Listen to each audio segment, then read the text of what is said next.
मामाची मुलगी बायको म्हणून करणं शास्त्राला अमान्य आहे महाराज. ज्यांनी केले त्यांनी राहू द्या बरं का भाऊ, ज्यांनी केले त्यांनी राहू द्या आता. पण मामाची मुलगी पत्नी म्हणून स्वीकारणं शास्त्राने दोष दाखवलेला आहे. नीट ऐका, का दोष दाखवलेला आहे? तुमच्या जीवनामध्ये वैर निर्माण नाही करावं लागत, ते आपोआप येतं. तुम्ही मांसाहार केलं की तयार होतं ते महाराज. मी धन्य शब्दावर बोलतोय, लक्षात ठेवा. शेवटचं सांगतायत, साधो संगमोपासतो हि सततम धन्य गृहस्थाश्रम. ऐका बरं, 3 गोष्टी सांगतो महाराज तुम्हाला तर संत संघाच्या बाबतीत. मूर्खाची संगत अधपतन, वेड्याची संगत दुःख, आणि साधूची संगत भगवंताची प्राप्ती. नीट ऐका, 3 गोष्टी सोडवायच्या आहेत आणि कीर्तन संपवायचंय. एक एक लक्षपूर्वक ऐका. मूर्खाची संगत अधपतन निश्चित आहे महाराज. चांगली गाय वडाळ गायकडे गेली, चांगली गाय, आणि त्या वडाळ गायला विचारलं पाहिजे तुम्ही चरायला जात नाही, फिरायला जात नाही, मग रवंत कशा करतात, वागुल कस काय करतात? ती वडाळ गाय म्हणे, बाई आपलं काम भलतं सोपं आहे, आपण दिवसभर अजिबात दगदग करत नाही म्हणे. मग रात्री लोक 9 वाजता कीर्तनाला गेले की मग दोर तोडते. वडाळांचे कार्यक्रम रात्री 9 नंतरच चालू होतात.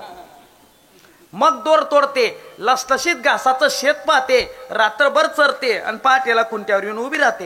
ही चांगली गाय म्हणे, मला जमेल का? का बरं जमणार नाही? ये उद्या रात्री 9 वाजता. ही चांगली गाय त्या वडाळ गायच्या बरोबर गेली. निघाल्या ना महाराज दोघंच्या दोघं. नेमका त्याच दिवशी तो मालक दबा धरून बसलेला होता. तो म्हणे, रोज कोणती तरी गाय येते, आज हिला पकडतोच म्हणे. या वडाळ गायने लांबूनच पाहिलं, मालक लपलेला आहे. वडाळ भलत्या चॅप्टर, वडाळ वडाळ वडाळ गायींचं चालू आहे आपलं. वडाळ भलत्या चॅप्टर, तिने लांबूनच पाहिलं, मालक लपलेला आहे. या चांगल्या गायीला म्हणे घुसमध्ये. आता भरलेल्या उभ्या पिकामध्ये जनावर सापडल्यावर कोण हाय गाय करेल सांगा बरं? माणसं 2 ठिकाणी मारायला हाय गाय करत नाही. आबा, उभ्या पिकामध्ये जनावर सापडलं पाहिजे आणि भर बाजारामध्ये चोर सापडला पाहिजे. त्यांना जो नाही मारणार तो आबा घीच. आम्ही तर माऊलीच्या सोहळ्यामध्ये चालतो महाराज, 4-4 लोक पायी चालतात, 4-4 लाख, आणि त्याच्यामध्ये एखादा चोर असतोच एखादा. तो ओळखू येत नाही, पण जर सापडला महाराज, मारायला किती लोक? 4 लाख, आणि मार खाणारा एकटा. म्हातारे माणसं सुद्धा काठी टेकायला नसली तरी चालेल, पण मारतातच. आणि अशा गर्दीमध्ये माझ्यासारखं जर एखादं बावळट घुसलं, सोडा रे नका मारू. काय मारता त्याला? जाऊ द्या, माणूस पोटा करतात, चोरी करतात, नका मारू, सोडा त्याला, सोडा त्याला. लोक म्हणतात त्याला सोडा.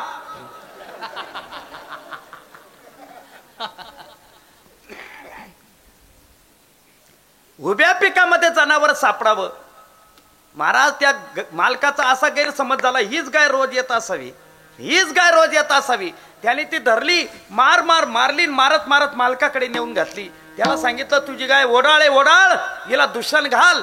शास्त्रकार सांगतात, एकच रात्रभर दुर्जनाच्या संगतीत गेली, पण परिणाम एक रात्र प्रसंगेन काष्ट घंटा विटंबना. क्षण एक नाडली समागमे, क्षण एक नाडली समागमे, क्षण एक नाडली समागमे, क्षण एक नाडली ओढाळाचे संगती सात्विक नासली, ओढाळाचे संगती सात्विक नासली. क्षण एक समागमे, क्षण एक नाडली समागमे, क्षण एक नाडली समागमे, क्षण एक नाडली समागमे.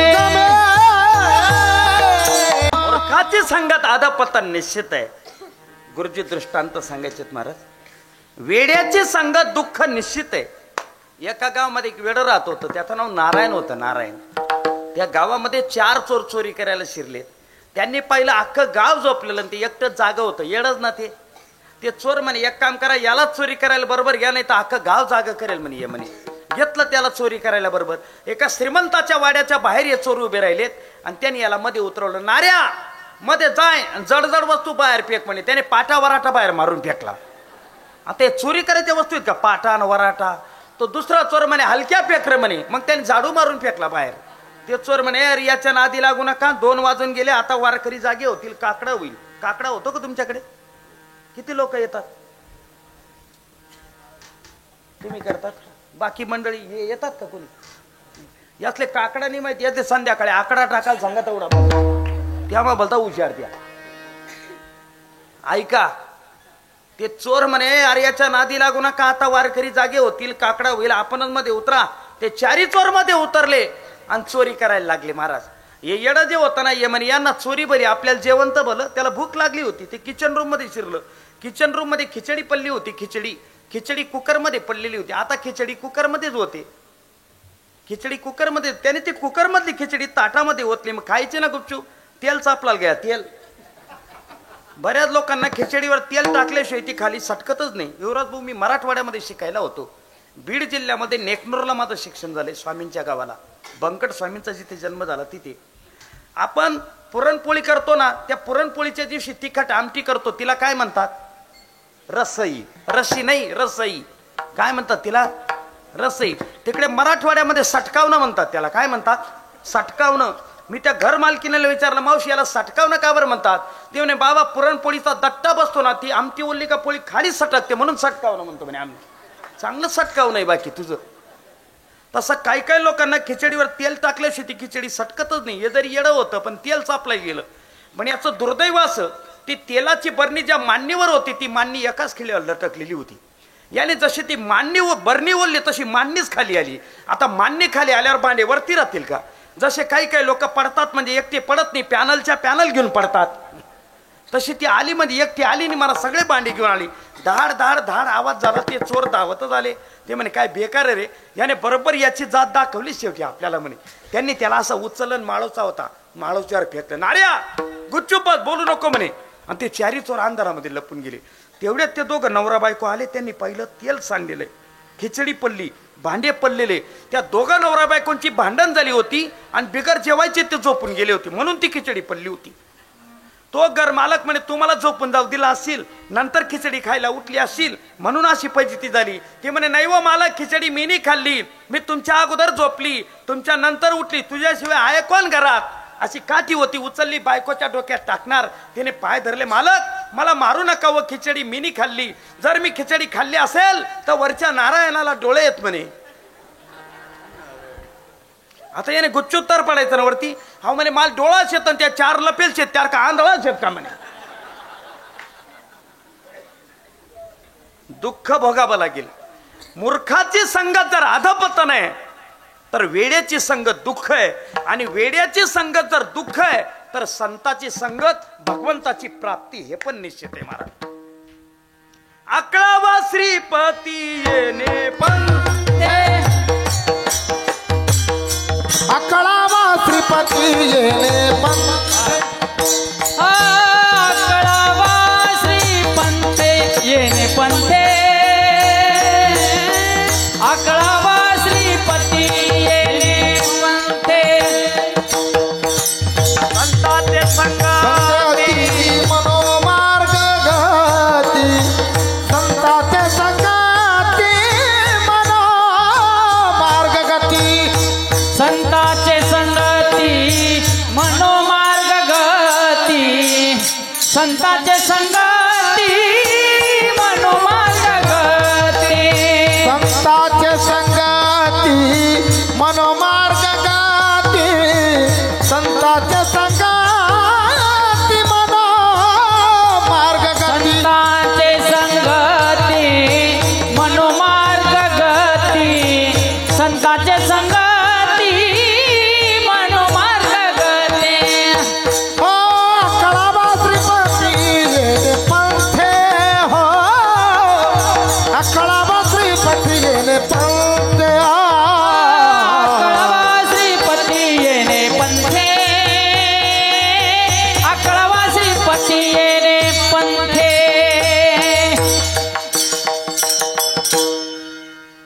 परिणाम आहे तो फिटे पांग जन्माचा.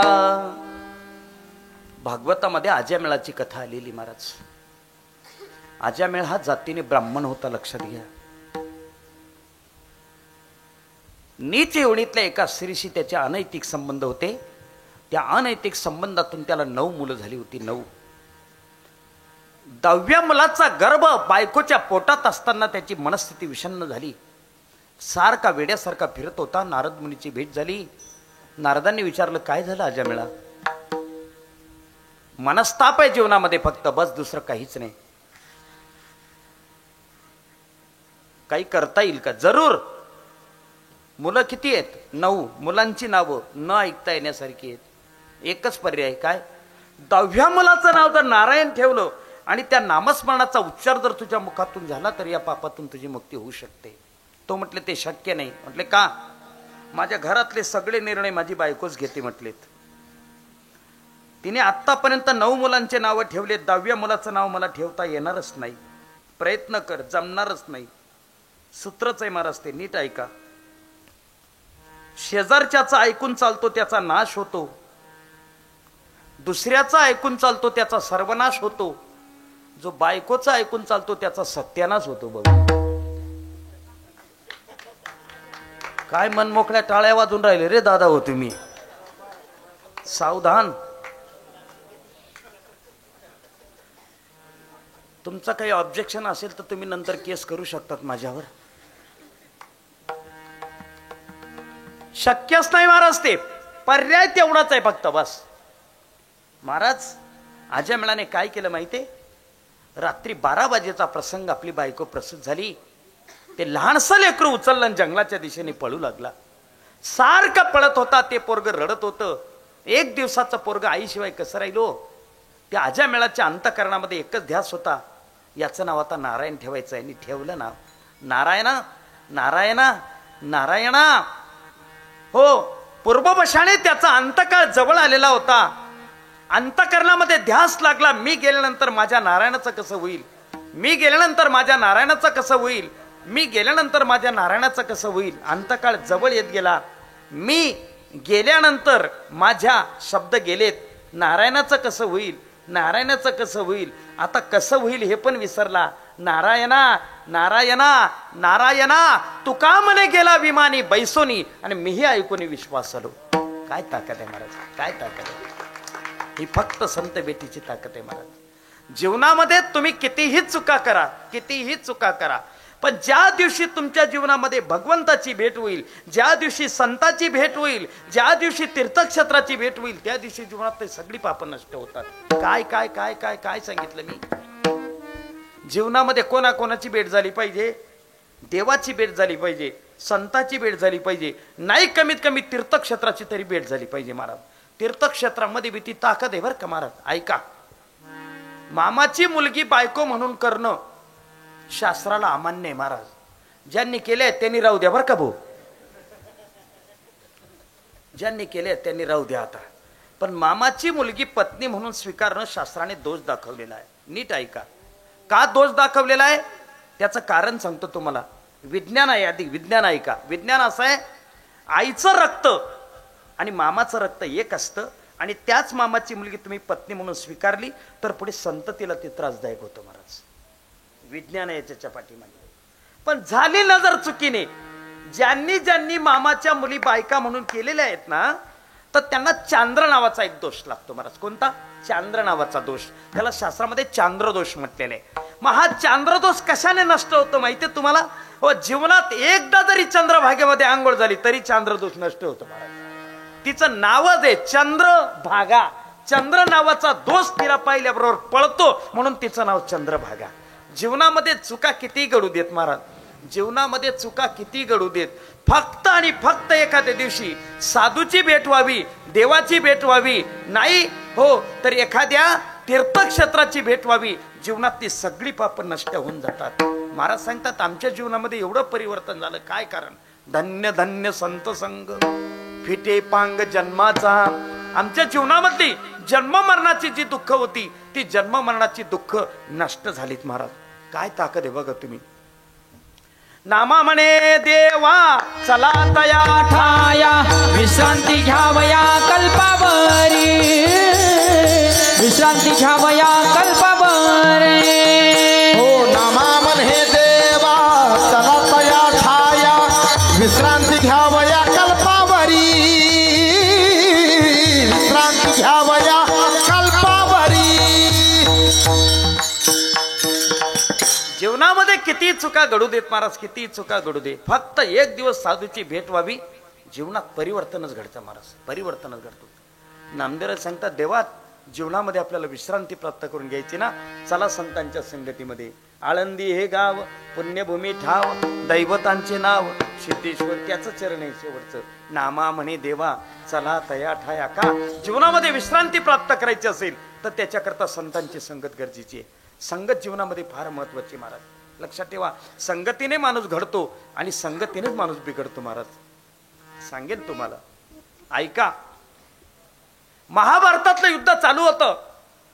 अर्जुन एक बाण मारायचा, कर्णाचा रथ युद्धभूमीच्या पलीकडे जायचा. कर्ण तिथून एक बाण मारायचा, तेव्हा अर्जुनाचा रथ फक्त 4 बोट मागे सरकायचा. अर्जुनाचा रथ 4 बोट मागे सरकला की भगवान म्हणायचे वा कर्णा, शाब्बास कर्णा, धन्य कर्णा. अर्जुन म्हणायचा माझं काय चुकलं, मी याचा रथ युद्धभूमीच्या पलीकडे टाकतो तरी भगवान काहीच बोलत नाही, आणि तो माझा रथ फक्त 4च बोट सरकवतो तरी त्याची वावा. अमोघ असर काढलं आणि कर्णाच्या रथावर फेकलं. कर्णाचा रथ पुन्हा युद्धभूमीच्या पलीकडे. कर्णाने तिथून बाण मारला. आतापर्यंत 4 बोट मागे सरकत होता, आता फक्त 2च बोट रथ मागे सरकला तरी भगवान म्हटले वा कर्णा, शाब्बास कर्णा, धन्य कर्णा. आता मात्र चिल्ले महाराज अर्जुन.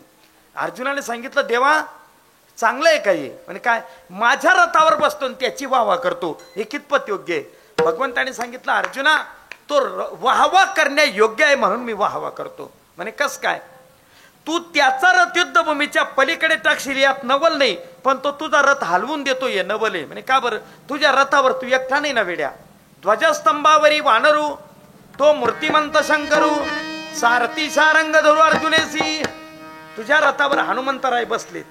नंबर 2 मी त्रैलोक्याच्या 3 शक्ती धरून बसलोय. 4 झाल्यात आणि तू स्वतः एक नराचा अवतार आहेस. 5 जगातल्या अद्भुत 5 शक्ती एका जागेवर एकवटत्यात, पण तरी तो रथ हलवून देण्याची ताकद ज्या कर्णामध्ये होती तो कर्ण जगाच्या बाजारात वाहून गेला, फक्त संगत चांगली नव्हती म्हणून.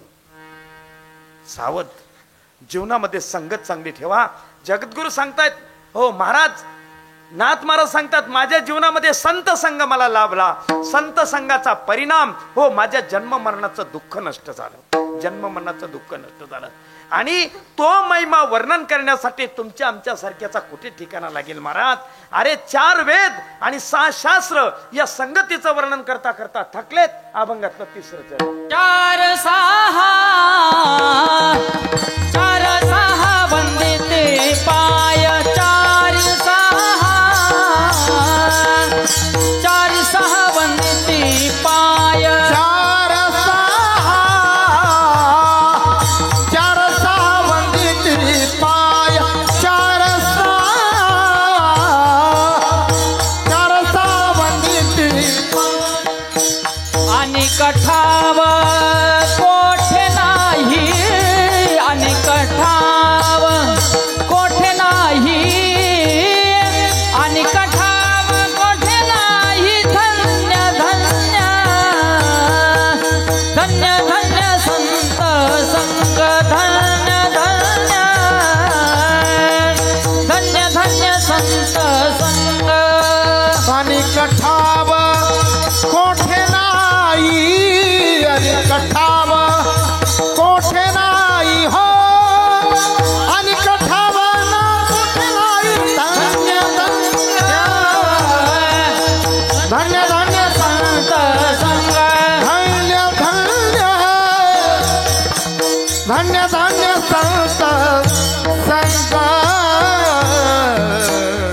हे रे ना